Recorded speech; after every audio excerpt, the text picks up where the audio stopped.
नमस्कार विद्यार्थी मित्रांनो, ग्लोबल ऑनलाईन मराठीवर आपलं मनापासून स्वागत. तर जे विद्यार्थी MS सेट 2025चं प्रिपरेशन करतात आहे आणि त्यांचा पेपर 2 जर कॉमर्स असेल, तर आजचं सेशन आपल्याकरता अत्यंत उपयोगी राहणार आहे. आजच्या सेशनमध्ये आपण आपला युनिट क्रमांक 6 व्यवसाय व्यवस्थापन आणि मानव संसाधन व्यवस्थापन संबंधी अत्यंत व महत्त्वपूर्ण MCQs जे आहे डिस्कस करणार आहे.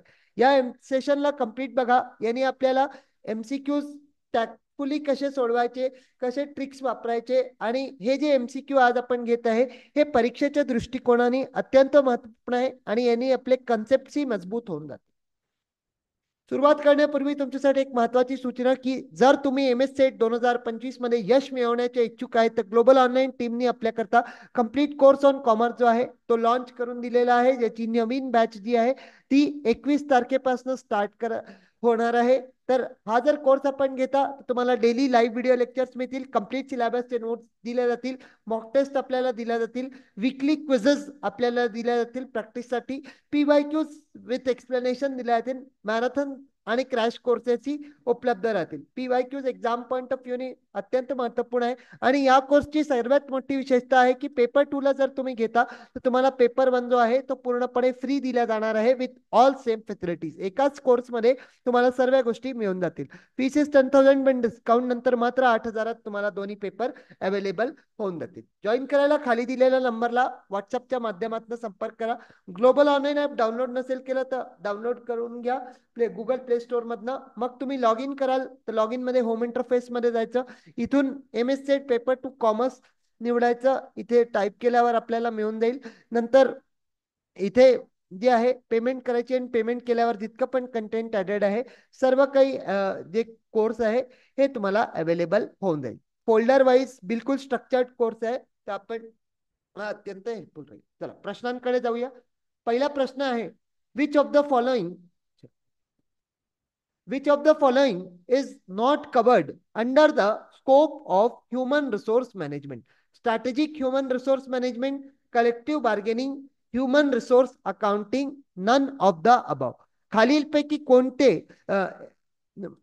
मानव संसाधन व्यवस्थापनाच्या कार्यक्षेत्रामध्ये समाविष्ट नाही? धोरणात्मक मानव संसाधन व्यवस्थापन, नंतर सामूहिक सौदेबाजी किंवा सामूहिक सौदा, मानव संसाधन लेखा आणि वरीलपैकी काहीही नाही. ते इथे बघा, ह्युमन कुठल्याही युनिटचा स्कोप काय असतो की तुम्हाला ज्या ज्या त्या टॉपिक्स तुम्ही स्टडी करता त्या युनिटमध्ये हे आपण स्कोपमध्ये कन्सिडर करतो. स्ट्रॅटेजिक ह्युमन रिसोर्स मॅनेजमेंट म्हणजे काय की जेव्हा तुम्ही मानव संसाधन च्या संदर्भात अगदी दीर्घकालीन लॉंग टर्म प्लॅनिंग करता आणि त्या प्लॅनिंगला तुम्ही इम्प्लिमेंट कसं करायचं 10-15 वर्षात हे तुम्ही डिसाईड करता. तर हे स्ट्रॅटेजिक ह्युमन रिसोर्स झालं. लॉंग टर्म प्रोस्पेक्टिव्हनी जे केलं जातं. कलेक्टिव्ह बार्गेनिंग म्हणजे काय की तिथे निगोशिएट करतात एम्प्लॉईज एकमेकांना, हे करतात, तर हे पण स्कोपमध्ये येतात. इंडस्ट्रियल डिस्प्यूट्स होतात तर तिथे कलेक्टिव्ह बार्गेनिंग मध्ये च्या माध्यमातून आपसात निगोशिएट करून जे आहे हे करतात.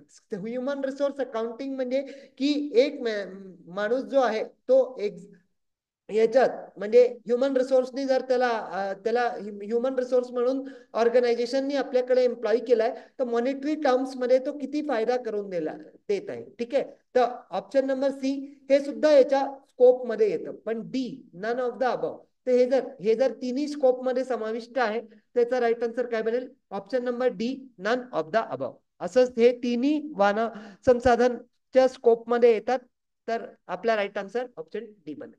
नेक्स्ट बघा, which of the following is not a source of external recruitment? आता इथे बघा काय काय म्हटलंय, एक्सटर्नल रिक्रुटमेंटचा काय कोणता सोर्स नाही. रिक्रुटमेंट म्हणजे काय, जेव्हा तुम्ही आपल्या ऑर्गनायझेशनसाठी लोकांना शोधता जे रिक्वायर्ड आहे तुम्हाला आणि त्यांना आपल्या ऑर्गनायझेशन मध्ये अप्लाय करण्यासाठी परसुएट करता. आता रिक्रुटमेंट मध्ये दोन प्रकारचे रिक्रुटमेंट असतात, काही इंटरनल असतात, काही एक्सटर्नल असतात. ते एक्सटर्नल रिक्रुटमेंट बद्दल विचारतायत जेव्हा तुम्ही बाहेरच्या लोकांना चान्स देताय की त्यांनी तुमच्याकडे येऊन अप्लाय करावं. त्याचे सोर्स कोणते? कॅम्पस रिक्रुटमेंट म्हणजे जसं तुम्ही कॉलेजमध्ये पाहत असं वेगळे कंपनीचे लोक येतात ते रिक्रूट करतात, तर कॅम्पस रिक्रुटमेंट सोर्स आहे. ठीक आहे. ई रिक्रुटमेंट ऑनलाईन पद्धतीने जेव्हा रिक्रुटमेंट केलं जातं Naukri.com वगैरे, तर हे पण सोर्स आहे. एम्प्लॉई एम्प्लॉई एजन्सी जी आहे, this is also a source. Employee agency जी आहे, हा पण एक सोर्स आहे, जिथे तुम्ही वेगळ्या एजन्सी जे आहेत ते सांगतात कुठे जागा काही आहे. पण एम्प्लॉई टर्नओव्हर जे आहे, कर्मचारी उडाल म्हणजे तुमचे ऑर्गनायझेशनला लोक सोडून जाते, हे काही सोर्स नाहीये. Okay, option number A will be the right answer, employee turnover. Next पाहूया, which type of interview assesses how well a candidate handles specific job related situation. इथे काय विचार, behavioural interview, panel interview, structured interview, unstructured interview. इथे तुम्हाला काय विचारलंय की कोणत्या प्रकारची मुलाखत उमेदवाराच्या विशिष्ट नोकरी संबंधित परिस्थितीत किती चांगल्या प्रकारे हाताळतो याचे मूल्यांकन करते. वर्तनात्मक मुलाखत, नंतर पॅनल मुलाखत, नंतर संरचित मुलाखत आणि असंरचित मुलाखत. तर इथे बघा, स्ट्रक्चर्ड इंटरव्ह्यू म्हणजे पाहिलं तर काय होतं की स्ट्रक्चर्ड इंटरव्ह्यू मध्ये तुम्हाला बिलकुल स्ट्रक्चर वाईज म्हणजे आधी इंट्रोडक्शन द्या, मग ते तुम्हाला काही प्रश्न विचारतील, मग ते उत्तर जरा, मग एखादा डेमो द्यायला लावतील. ते हे स्ट्रक्चर्ड इंटरव्ह्यू म्हणजे तिथे प्रॉपर स्ट्रक्चर्ड वाईज तुम्हाला क्वेश्चन विचारल्या जाऊन राहिले. अनस्ट्रक्चर्ड म्हणजे रँडमली क्वेश्चन्स विचारल्या जाऊन राहिले. पॅनल इंटरव्ह्यू म्हणजे तुम्ही इंटरव्ह्यू द्यायला गेले आहे आणि तिथे 5-6 लोकांचा एक पॅनल बसलेला आहे, जो तुम्हाला वेगळे लोक वेगळे प्रश्न विचारतील आणि त्या बेसिसवर तुम्हाला घ्यायचं की नाही याचा निर्णय घेतील. बिहेवियरल इंटरव्ह्यू म्हणजे काय की इथे तुमच्या समोर एक सिच्युएशन ठेवले जाते आणि त्या सिच्युएशन मध्ये तुम्ही कसं बिहेव करता हे याच्यात बघितलं जातं. ठीक आहे, म्हणजे specific job related situation. For example तुम्हाला विचारलंय की तुमच्या ऑर्गनायझेशन मध्ये जर आग लागली तर कसं रिॲक्ट कराल तुम्ही, किंवा डिस्प्यूट झाला तर त्याला कसं सेटल सोडवाल. तर हे काय, हे बिहेवियरल इंटरव्ह्यू आहे. Okay, option number B behavioural A और behavioural interview will be the right answer. Next बघा, याच्यात काय म्हटलंय, हे ट्रेनिंग संबंधी आहे.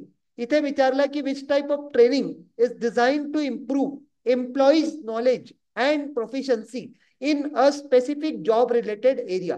Soft skill training, technical training, on the job training आणि डायव्हर्सिटी ट्रेनिंग. याच्यात काय म्हटलंय, विशिष्ट नोकरी संबंधित क्षेत्रातील कर्मचाऱ्यांना ज्ञान आणि प्रवीणता साधण्यासाठी कोणत्या प्रकारचे प्रशिक्षण डिझाईन केल्या जात आहे. सॉफ्ट स्किल्स प्रशिक्षण, नंतर तांत्रिक प्रशिक्षण, नोकरीवर प्रशिक्षण आणि विविधता प्रशिक्षण. ते इथे सॉफ्ट स्किल्स म्हणजे काय, जेव्हा तुम्ही कम्युनिकेशन वगैरे रिलेटेड ट्रेनिंग देत आहे. ठीक आहे, नंतर टेक्निकल ट्रेनिंग म्हणजे जेव्हा त्याला टेक्निकल नॉलेज देत आहे की मशीन कसं ऑपरेट करायचं, किंवा समजा एक्सेल वगैरे कसं वापरायचं, तर हे टेक्निकल ट्रेनिंगचा भाग झाला. ऑन द जॉब ट्रेनिंग म्हणजे काय, ऑन द जॉब ट्रेनिंग इथे स्पेसिफिक जॉब, इथे बघा काय म्हटलं, knowledge and proficiency in a specific job related area. तर हे जे आहे हे ऑन द जॉब ट्रेनिंगच्या माध्यमातून केलं जातं. डायव्हर्सिटी ट्रेनिंग जे आहे, डायव्हर्सिटी ट्रेनिंग जे आहे हे नाही म्हणत. Okay, sorry. स्पेसिफिक म्हटलं ना, याने आपल्याला स्पेसिफिक शब्द दिलाय, स्पेसिफिक जॉब रिलेटेड एरिया. तर हे स्पेसिफिक म्हटल्यामुळे हे काय होऊन जाईल, याचा राईट आन्सर जो आहे तो टेक्निकल ट्रेनिंग बनेल. ओके, टेक्निकल ट्रेनिंग बनेल, कारण ऑन द जॉब मध्ये तर सर्वच ट्रेनिंग येऊन जातील ना. आता ही तर टाईपच आहे, मेथडची हेडिंग असते. पण टेक्निकल ट्रेनिंग म्हणजे एखाद्या स्पेसिफिक टेक्नॉलॉजी बद्दल तुम्हाला ट्रेन केलं जातं, स्किल्स आणि नॉलेज तुम्हाला देत आहे. प्रोफिशियन्सी वर्ड आला ना, तर प्रोफिशियन्सी कुठे असते, जसं टायपिंग वगैरे जे आहे त्याच्यात प्रोफिशियन्सी असते, तर याच्या संबंधी जे ट्रेनिंग दिलं जाईल ते टेक्निकल ट्रेनिंग. जसं एक्सेल आहे, स्वॅप आहे, ठीक आहे, किंवा SPSS आहे.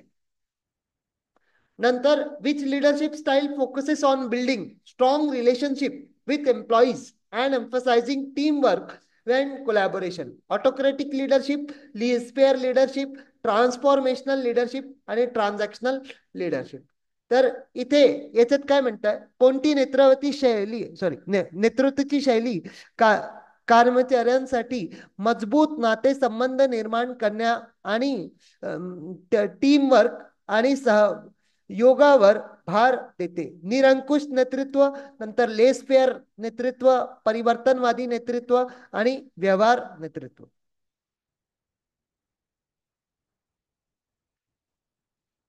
एक मिनिट, सॉरी, हे मागे चालला गेलं होतं. तर इथे जर तुम्ही प्रश्न पाहता तर तुम्हाला काय विचारलाय, लीडरशिप ची स्टाईल्स मधनं प्रश्न विचारलाय. रिलेशनशिप बिल्ड करणे आणि कोणासोबत एम्प्लॉई बरोबर आणि टीम वर्क आणि कोलॅबोरेशनला फोकस करणे. तर हे ऑटोक्रेटिक लिडरशिप तर मुळीच नाही होणार. ऑटोक्रेटिक लिडरशिप मध्ये लीडर काय करतो, सांगतो आणि करायला लावतो जसं पाहिजे त्याला तसं. ठीक आहे. ऑटोक्रेटिक लेस पेअर म्हणजे इथे तुम्हाला डिसिजन हे करताय म्हणजे सगळंच सगळं तुम्ही स्वतः करून घ्या.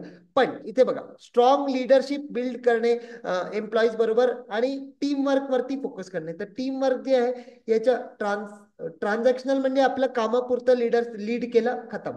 ट्रान्सफॉर्मेशनल लिडरशिप मध्ये स्ट्रॉंग रिलेशनशिप्स बिल्ड करण्यात येतात आणि त्यांना एम्प्लॉईच्या डेव्हलपमेंट प्लस टीम वर्क वरती फोकस केलं जातं. Option number C will be the right answer, परिवर्तनवादी नेतृत्व.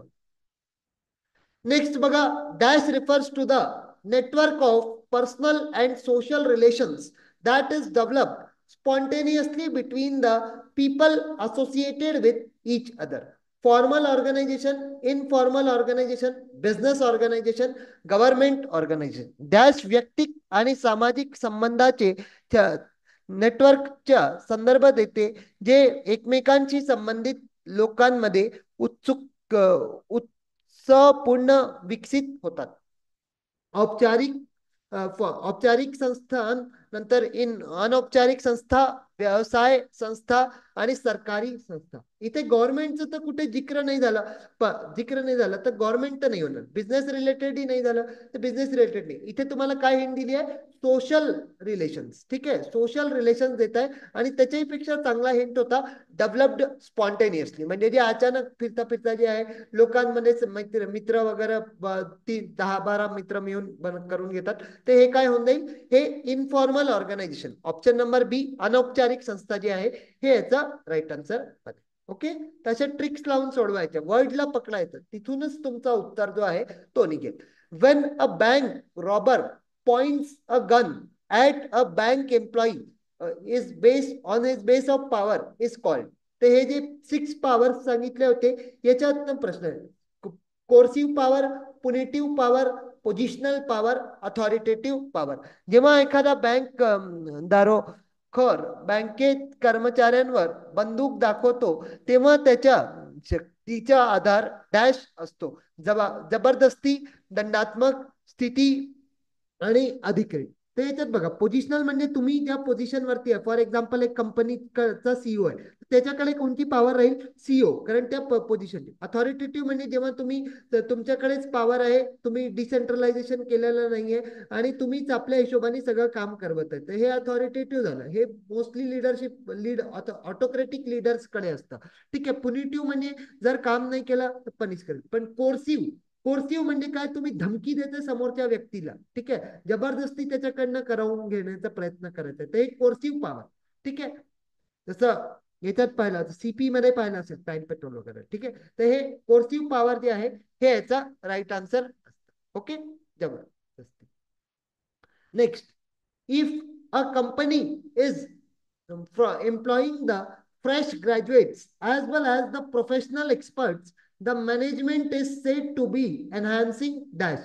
तर इथे स्टिरियोटायपिंग, व्हेरायटी, डायव्हर्सिटी, युनिफॉर्मिटी. जर एखादी कंपनी नवीन नवीन पदांकरता तसेच व्यावसायिक तंत्रज्ञान काम देत असेल तर व्यवस्थापन डॅश वाढवता असले म्हणता येत जाते. योग्य पर्याय आपल्याला निवडायचा आहे स्टिरियोटायपिंग, विविधता, नंतर डायव्हर्सिटी आणि युनिफॉर्मिटी. आता युनिफॉर्मिटी जे आहे, युनिफॉर्मिटी म्हणजे काय, एक समानता. पण इथे ग्रॅज्युएट्सलाही घेत आहे, प्रोफेशनल एक्सपर्ट्सलाही घेत आहे. स्टिरियोटायपिंग म्हणजे काय, स्टिरियोटाइप म्हणजे जेव्हा तुम्ही काय करताय, एका पर्टिक्युलर कम्युनिटी बद्दल आपल्या मनात विचार क्रिएट करताय आपल्या हिशोबाने, पॉझिटिव्हली आणि निगेटिव्हली. मोस्टली स्टिरियोटाइप जो असतो तो निगेटिव्हली वर्क केला जातो. आता उरतात कोण, डायव्हर्सिटी आणि व्हेरायटी. तर डायव्हर्सिटी आणि व्हेरायटी जे आहे इथे या दोघांमध्ये जर पाहता तर डायव्हर्स ऑर्गनायझेशन म्हणजे डायव्हर्स पीपल म्हणजे खूप वेगळ्या वेगळे लोक आहेत. ठीक आहे, ग्रॅज्युएटची आहे, प्रोफेशनलची आहे, एक्सपर्टची आहे, ते डायव्हर्सिटी झालं. ठीक आहे, व्हेरायटी याच्यात नाही येणार कारण हे वर्कफोर्स डायव्हर्सिटी जी असते या टॉपिकशी संबंधित हा क्वेश्चन आहे. ठीक आहे, म्हणजे तुम्ही ज्या ऑर्गनायझेशन मध्ये काम करता तिथे वेगळ्या वेगळ्या क्षेत्रातले लोक आहेत. ठीक आहे, culture wise, graduation wise, post qualification wise etcetera. Diversity जी आहे हे याचा राईट आन्सर बनेल. आपल्याला HRMच्या दृष्टिकोनाने सांगायचं, what is the primary purpose of job description? To assess employee performance, to attract qualified candidates to apply for the job, to conduct performance appraisal, to terminate the employee. नोकरीच्या वर्णनाचा प्राथमिक उद्देश काय आहे?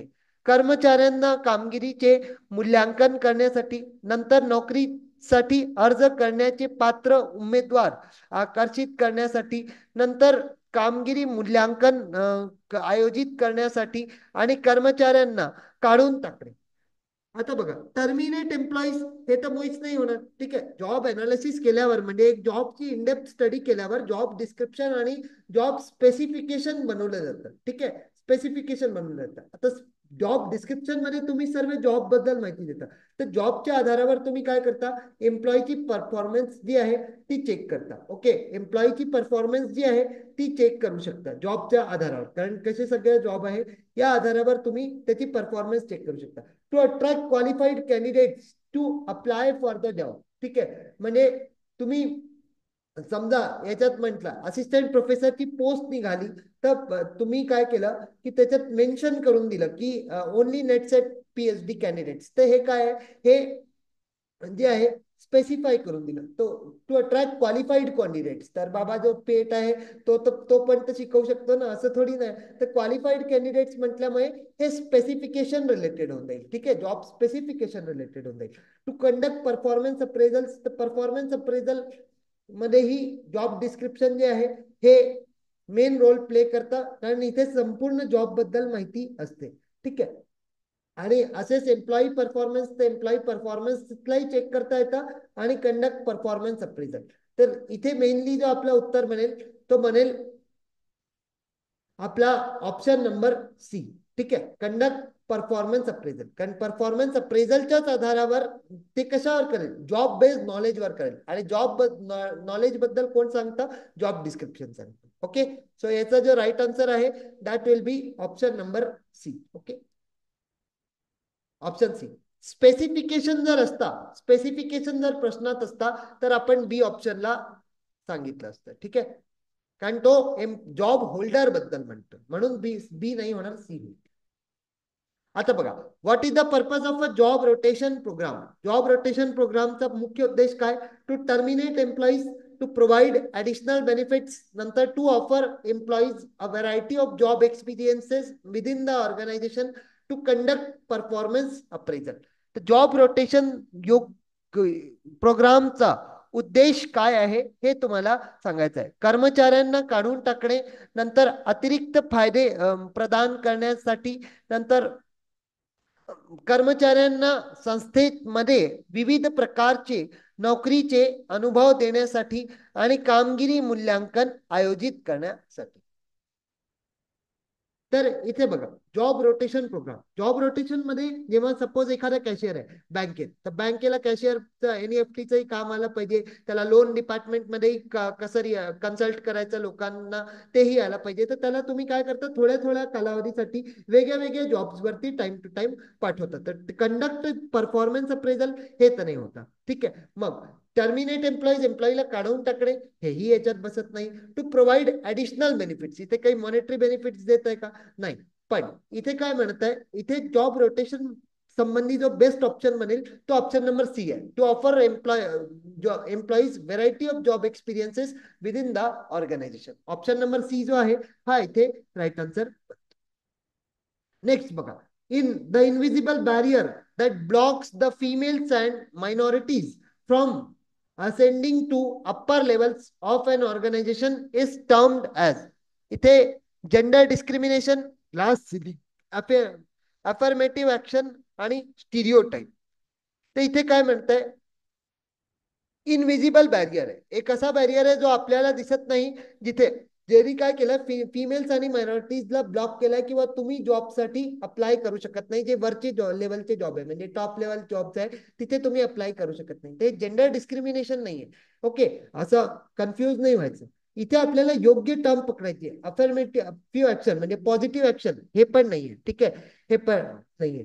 पण स्टिरियोटाईप म्हणजे कम्युनिटी बद्दलच तुम्ही हे करत आहे की लोक बायकाचं काम नाही करू शकत, असंही काही याच्यात नाहीये. तर योग्य टर्म जी बसते इथे that is glass ceiling. Okay, option number B जे आहे ग्लास सिलिंग, हे याचा राईट आन्सर बनेल. आता स्टिरियो टायपिंग काय की ग्लास सिलिंग इफेक्ट जे आहे हे pervasive resistance to efforts of women and minorities म्हणजे लोक जे महिला आणि जे मायनॉरिटीज आहेत ते जे एफर्ट्स लावून राहिले टॉप रँक्स ला पोहोचण्यासाठी, याला कुठे ना कुठे तुम्ही काय करताय तो लक्ष याच्याकडे दुर्लक्ष करत आहे. ठीक आहे, तर 1980च्या दरम्यान ही टर्म जी आहे ती आली होती.